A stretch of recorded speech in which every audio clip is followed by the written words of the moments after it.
Bismillahirrahmanirrahim. Assalamualaikum warahmatullahi wabarakatuh. Welcome to SMK Negeri 1 Braja Selebas. Selamat datang di SMK Negeri 1 Braja Selebas, serta selamat atas keberhasilan kalian yang telah menyelesaikan pendidikan pada jenjang sekolah menengah pertama, Madrasah Sanawiyah, dan diterima di SMK Negeri 1 Braja Selebas. Di sini keberhasilan kalian itu sudah sepatutnya kalian syukuri, karena keberhasilan kalian itu merupakan anugerah dan nikmat yang diberikan Tuhan Yang Maha Esa. Nah, di sini rasa syukur kalian kepada Tuhan Yang Maha Esa sebagai seorang pelajar adalah dengan menunjukkan semangat belajar yang tinggi dalam rangka mengembangkan potensi diri yang ada pada diri kalian. Sebelum kita mulai ke materi selanjutnya, di sini perkenalkan diri. Nama Novita Yunianti, alamat Ibu di Braja Gemilang. Kemudian di sini Ibu mengajar mata pelajaran Sejarah Indonesia dan Pendidikan Kewarganegaraan.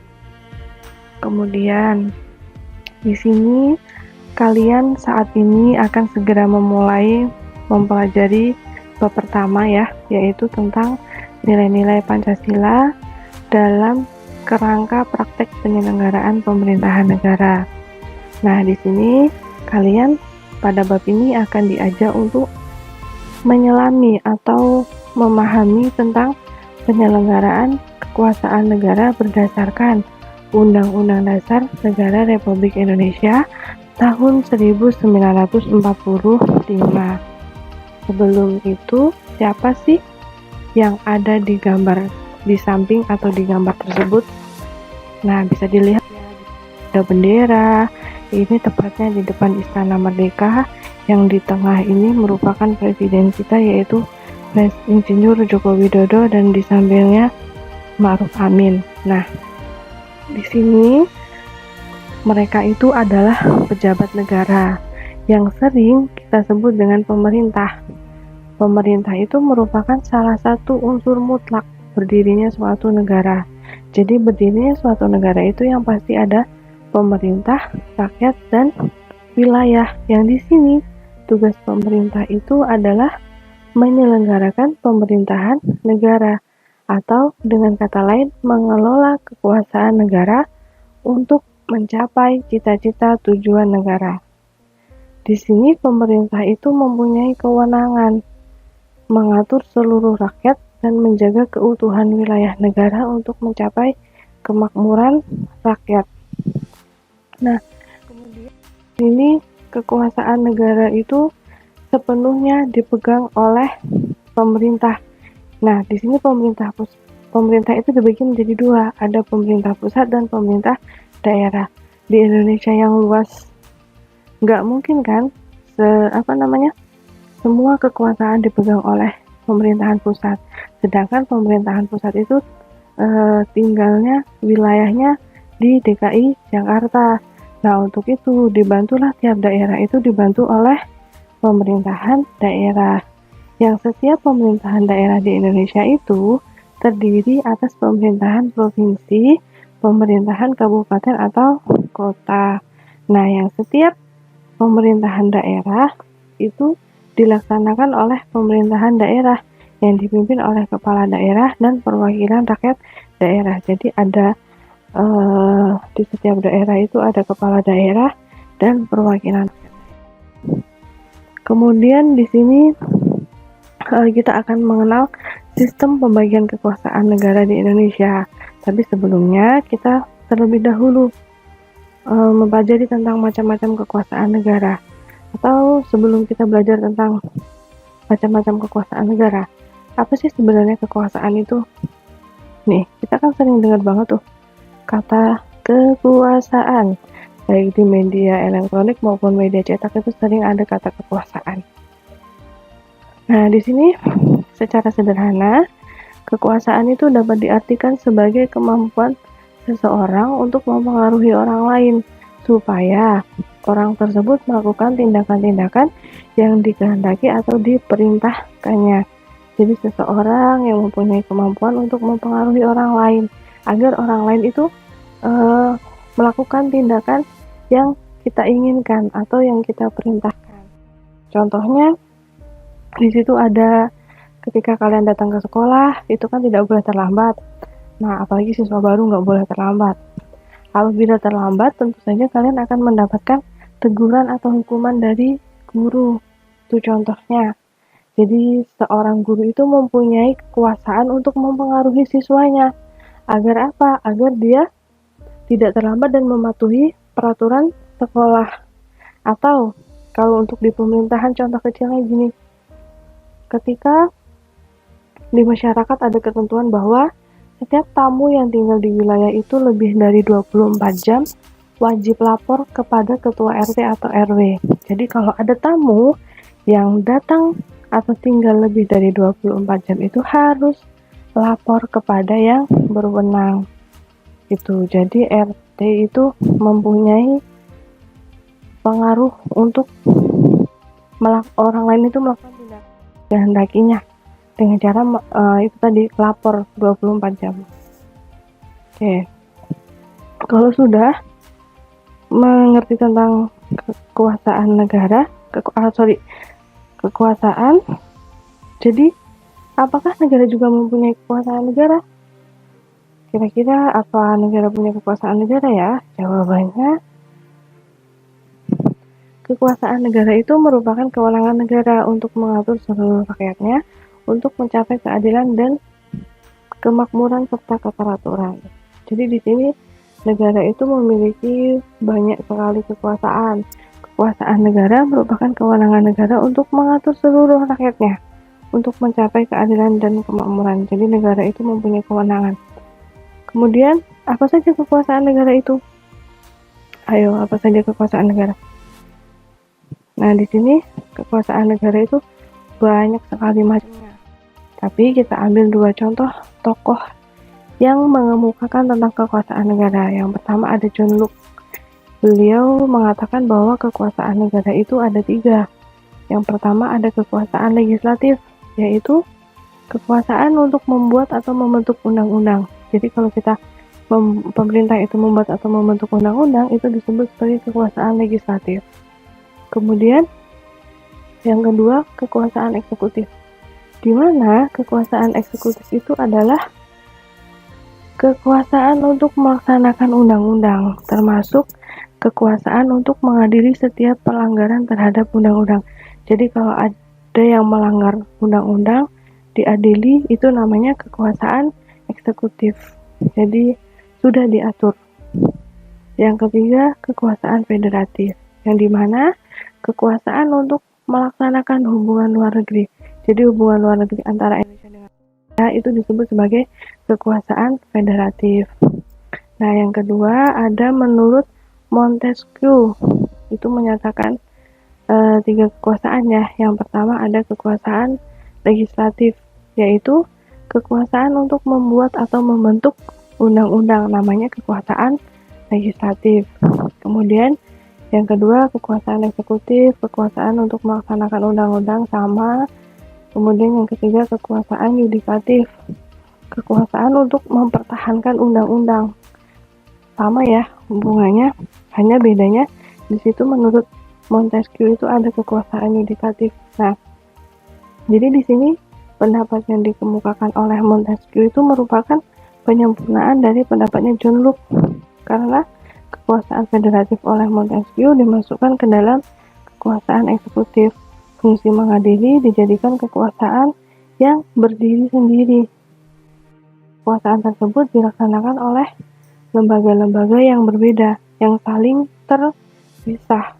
Teori dari Montesquieu ini disebut sebagai trias politika. Kemudian, ada nggak kira-kira konsep pembagian kekuasaan di Indonesia? Ada konsep pembagian kekuasaan di Indonesia. Lalu muncul pertanyaan, bagaimana konsep pembagian kekuasaan yang dianut di negara Indonesia? Kira-kira gimana ya pembagiannya tuh? Apakah lewat legislatif, eksekutif, atau yudikatif? Kita bahas di sini. Oke. Jadi mekanisme pembagian kekuasaan di Indonesia itu diatur sepenuhnya di dalam Undang-Undang Dasar Negara Republik Indonesia tahun 1945. Nah, penerapan pembagian kekuasaan di Indonesia ini dari dua bagian, yaitu pembagian kekuasaan secara horizontal dan pembagian kekuasaan secara vertikal. Jadi, pembagian kekuasaannya itu diatur dalam Undang-Undang Negara Republik Indonesia tahun 1945. Kemudian penerapan pembagian kekuasaannya itu terbagi menjadi dua, yaitu secara horizontal dan secara vertikal. Kalau secara horizontal, di situ kan ada 6 ya, ada 6 poin. Jadi di sini menurut pembagian kekuasaan secara horizontal itu adalah pembagian kekuasaan menurut fungsi lembaga-lembaga tertentu. Jadi ada fungsi legislatif, eksekutif, dan yudikatif yang berdasarkan Undang-Undang Dasar Negara Republik Indonesia tahun 1945. Secara horizontal, pembagian kekuasaan negara itu dilakukan pada tingkat pemerintahan pusat dan pemerintahan daerah. Jadi, kembali lagi, bahwa pemerintahan itu diatur oleh dua pemerintahan, yaitu pemerintahan pusat dan pemerintahan daerah. Nah, pada kekuasaan pada tingkatan pemerintahan pusat berlangsung antara lembaga-lembaga negara yang sederajat. Kemudian, pembagian kekuasaan pada tingkat pemerintahan pusat mengalami pergeseran setelah perubahan Undang-Undang Dasar Negara Republik Indonesia yang tadinya itu hanya kekuasaannya ada 3, yaitu legislatif, eksekutif, dan yudikatif, menjadi 6 kekuasaan negara, yaitu ada 6, ada kekuasaan konstitutif, eksekutif, legislatif, yudikatif, eksaminatif atau inspektif, kemudian kekuasaan moneter. Nah, yang pertama, kekuasaan konstitutif itu kekuasaan untuk mengubah dan menjalankan kekuasaan untuk menetapkan undang-undang dasar. Nah, di sini kekuasaan ini dijalankan oleh Majelis Permusyawaratan Rakyat atau MPR. Jadi MPR di sini itu tugasnya apa? Mengubah dan menetapkan undang-undang dasar yang sebagaimana ditegaskan dalam pasal 3 ayat 1 Undang-Undang Dasar 1945. Jadi kalau ada yang nanya, mana hukumnya MPR itu dapat mengubah dan menetapkan undang-undang? Ya ini, dalam pasal 3 ayat 1 Undang-Undang 1945 yang berbunyi, Majelis Permusyawaratan Rakyat berwenang mengubah dan menetapkan undang-undang dasar. Oke. Yang kedua ada kekuasaan eksekutif. Apa itu kekuasaan eksekutif? Yaitu kekuasaan untuk menjalankan undang-undang dan penyelenggaraan pemerintahan negara. Kekuasaan ini dipegang oleh presiden. Jadi presiden ini tugas dan fungsinya adalah menjalankan undang-undang dan penyelenggaraan pemerintahan negara. Seluruh penyelenggaraan pemerintahan negara itu yang mengatur adalah presiden. Nah, sebagaimana ditegaskan dalam pasal 4 ayat 1 Undang-Undang Dasar 1945 yang berbunyi bahwa Presiden Republik Indonesia memegang kekuasaan pemerintahan menurut Undang-Undang Dasar. Yang ketiga, kekuasaan legislatif, yaitu kekuasaan untuk membentuk undang-undang. Kemudian kekuasaan ini dipegang oleh DPR atau Dewan Perwakilan Rakyat. Jadi kekuasaan untuk membentuk undang-undang itu dipegang sepenuhnya oleh DPR. Jadi hanya DPR yang berhak untuk membentuk undang-undang. Sebagaimana ditegaskan dalam pasal 20 ayat 1 Undang-Undang Dasar 1945 yang berbunyi bahwa Dewan Perwakilan Rakyat memegang kekuasaan membentuk undang-undang. Tuh, disebut sebagai kekuasaan legislatif. Nah, kalau kekuasaan yudikatif atau kekuasaan kehakiman, bagaimana? Kekuasaan untuk menyelenggarakan peradilan guna menegakkan hukum.